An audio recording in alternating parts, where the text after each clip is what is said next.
एक बाण ने नाभि के अमृत कुंड को सोख लिया, दूसरे 30 बाण कोप करके उसके सिरों और भुजाओं में लगे। बाण सिरों और भुजाओं को लेकर चले। सिरों और भुजाओं से रहित रुंड धड़ पृथ्वी पर नाचने लगा।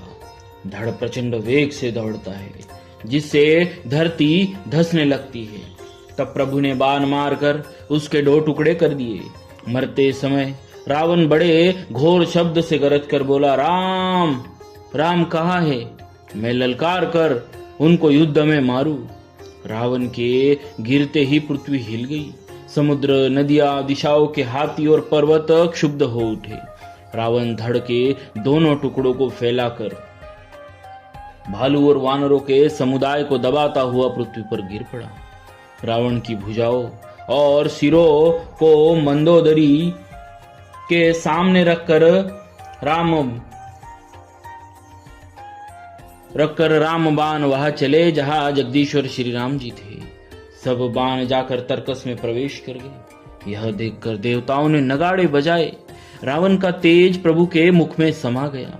यह देखकर शिव जी और ब्रह्मा जी हर्षित हुए। ब्रह्मांड भर में जय जय की ध्वनि भर गई। प्रबल भुज दंड वाले श्री रघुवीर की जय हो, श्री रघुवीर की जय हो। देवता और मुनियों के समूह फूल बरसाते हैं और कहते हैं, कृपालु की जय हो, मुकुंद की जय हो, जय हो।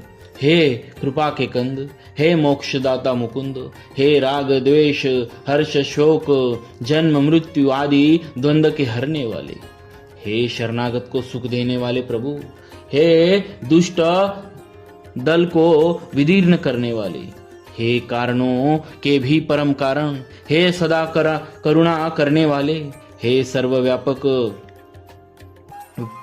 विभो आपकी जय हो। देवता हर्ष में भरे हुए पुष्प बरसाते हैं। घमाघम नगाड़े बज रहे हैं। रणभूमि में श्री रामचंद्र जी के अंगों ने बहुत से कामदेवों की शोभा प्राप्त की। सिर पर जटाओं का मुकुट है, जिसके बीच बीच में अत्यंत मनोहर पुष्प शोभा दे रहे हैं।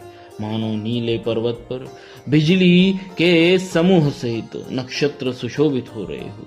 श्री राम जी अपने भुजदंडों से बाण और धनुष फिरा रहे हैं।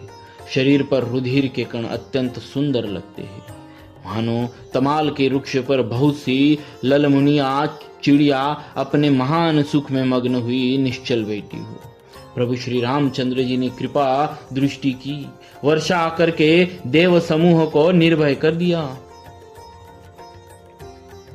वानर भालू सब हर्षित हुए और सुखधाम मुकुंद की जय हो ऐसा पुकारने लगे। पति के सिर देखते ही मंदोदरी व्याकुल और मूर्छित होकर धरती पर गिर पड़ी।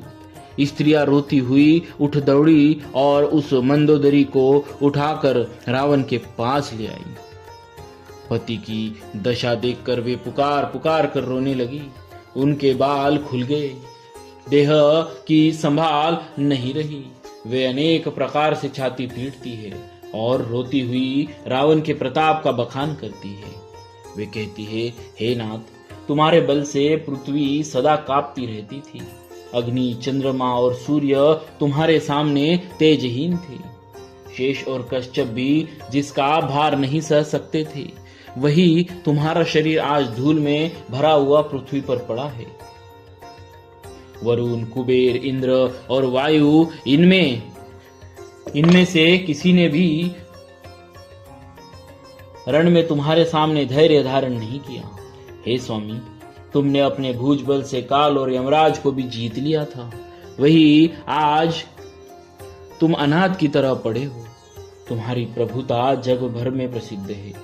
तुम्हारे पुत्रों और कुटुंबियों के बल का हाय वर्णन ही नहीं हो सकता। रामचंद्र जी के विमुख होने से ही तुम्हारी ऐसी दुर्दशा हुई कि आज कुल में कोई रोने वाला भी न रहा। हे नाथ, विधाता की सारी सृष्टि तुम्हारे वश में थी। लोकपाल सदा भयभीत होकर तुमको मस्तक नवाते थे, किंतु हाय, अब तुम्हारे सिर और भुजाओं को गीदड़ खा रहे हैं। राम विमुख के लिए ऐसा होना अनुचित भी नहीं है, अर्थात उचित ही है। हे पति, काल के पूर्ण वश में होने से तुमने किसी का कहना नहीं माना और चराचर के नाथ परमात्मा को मनुष्य करके जाना। दैत्य रूपी वन को जलाने के लिए अग्नि स्वरूप साक्षात श्री हरि को तुमने मनुष्य करके जाना। शिव और ब्रह्मा आदि देवता जिनको नमस्कार करते हैं, उन करुणामय भगवान को हे प्रियतम तुमने नहीं भजा।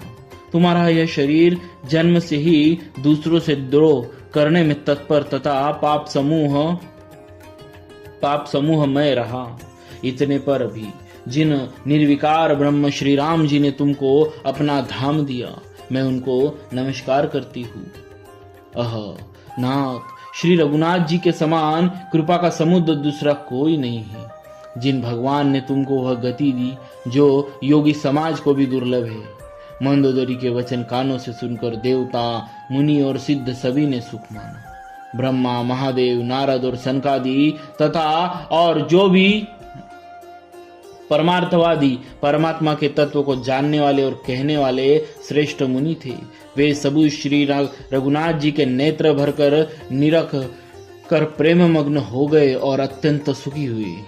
अपने घर की सब स्त्रियां को रोती हुई देखकर विभीषण जी के मन में बड़ा भारी दुख हुआ और वे उनके पास गए। उन्होंने भाई की दशा देखकर दुख किया। तब प्रभु श्री रामचंद्र जी ने छोटे भाई को आज्ञा दी कि जाकर विभीषण जी को धैर्य बंधाओ। लक्ष्मण जी ने उन्हें बहुत प्रकार से समझाया। तब विभीषण जी प्रभु के पास लौट आए। प्रभु ने उनको कृपापूर्ण दृष्टि से देखा और कहा, सब शोक त्याग कर रावण की अंत्येष्टि क्रिया करो। प्रभु की आज्ञा मानकर और हृदय में देश और काल का विचार करके विभीषण जी ने विधि पूर्वक सब क्रिया की। मंदोदरी आदि सब स्त्रियां उसे रावण को तिलांजलि देकर मन में श्री रघुनाथ जी के गुण समूह का वर्णन करती हुई महल को गई।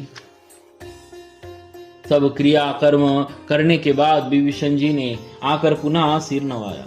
तब कृपा के समुद्र श्री राम जी ने छोटे भाई लक्ष्मण जी को बुलाया। श्री रघुनाथ जी ने कहा कि तुम वानरराज सुग्रीव, अंगद, नल, नील, जाम्बवान और मारुति सब नीति निपुण लोग मिलकर विभीषण जी के साथ जाओ और उन्हें राज तिलक कर दो। पिताजी के वचनों के कारण मैं नगर में नहीं आ सकता, पर अपने ही समान वानर और छोटे भाई को भेजता हूँ। प्रभु के वचन सुनकर वानर तुरंत चले और उन्होंने जाकर राज तिलक की सारी व्यवस्था की। आदर के साथ विभीषण जी को सिंहासन पर बैठाकर राज तिलक किया और स्तुति की। सभी ने हाथ जोड़कर उनको सिर नवाए। तदनंतर विभीषण जी सहित सब प्रभु के पास आए। तब श्री रघुवीर ने वानरों को बुला लिया और प्रिय वचन कहकर सबको सुखी किया। भगवान ने अमृत के समान यह वाणी कहकर सबको सुखी किया कि तुम्हारी ही बल से यह प्रबल शत्रु मारा गया और विभीषण जी ने राज्य पाया। इसके कारण तुम्हारा यश तीनों लोकों में नित्य नया बना रहेगा। जो लोग मेरे सहित तुम्हारी शुभ कीर्ति को परम प्रेम के साथ गाएंगे, वे बिना ही परिश्रम इस अपार संसार सागर का पार पा जाएंगे। प्रभु के वचन कानों से सुनकर वानर समूह तृप्त नहीं होते। वे सब बार बार सिर नवाते हैं और चरण कमलों को पकड़ते। फिर प्रभु ने श्री हनुमान जी को बुला लिया। भगवान ने कहा, हनुमान तुम लंका जाओ, जानकी को सब समाचार सुनाओ और उसका कुशल समाचार लेकर तुम चले आओ। तब हनुमान जी नगर में आए। यह सुनकर राक्षस राक्षसी उनके सत्कार के लिए दौड़े। उन्होंने बहुत प्रकार से हनुमान जी की पूजा की और फिर जानकी जी को दिखला दिया।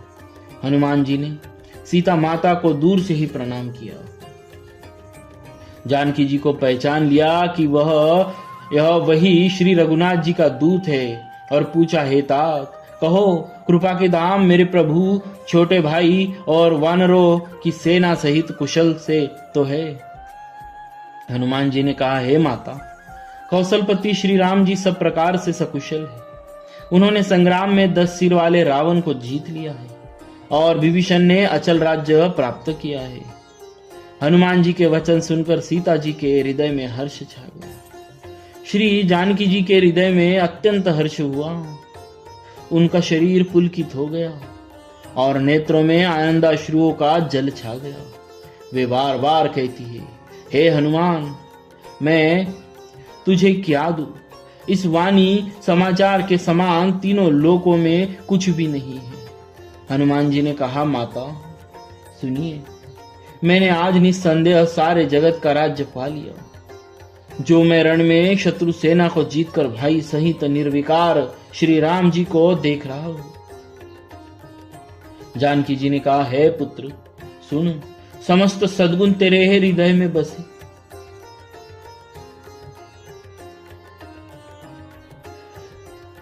और हे हनुमान, शेष लक्ष्मण जी सहित कौशलपति प्रभु सदा तुझ पर प्रसन्न रहे। हे तात, अब तुम वही उपाय करो जिससे मैं इन नेत्रों से प्रभु के कोमल श्याम शरीर के दर्शन करूं। तब श्री रामचंद्र जी के पास जाकर हनुमान जी ने जानकी जी का कुशल समाचार सुनाया। सूर्य कुलभूषण श्री राम जी ने संदेश सुनकर युवराज अंगद और विभीषण को बुला लिया और कहा, पवन पुत्र हनुमान के साथ जाओ और जानकी को आदर के साथ ले आओ।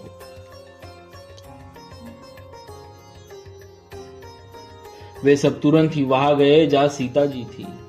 सबकी सब राक्षसियां नम्रता पूर्वक उनकी सेवा कर रही थी। विभीषण जी ने शीघ्र ही उन लोगों को समझा दिया। उन्होंने बहुत प्रकार से सीता जी को स्नान कराया, बहुत प्रकार से गहने पहनाए और फिर वे एक सुंदर पालकी सजा कर ले आए। सीता जी प्रसन्न होकर सुख के धाम प्रियतम श्री रामचंद्र जी का स्मरण करके उस पर हर्ष के साथ चढ़ी।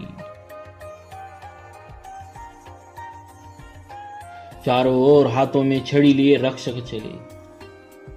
सबके मनों में परम उल्लास उमंग है। रीछ वानर सब दर्शन करने के लिए आए। तब रक्षक क्रोध करके उनको रोकने के लिए दौड़े। श्री रघुवीर जी ने कहा, हे मित्र, मेरा कहना मानो और सीता को पैदल ले आओ, जिससे वानर उसको माता की तरह देखे। गोसाई श्री राम जी ने हंसकर ऐसा कहा। बोलिए श्री सीताराम जी महाराज की जय।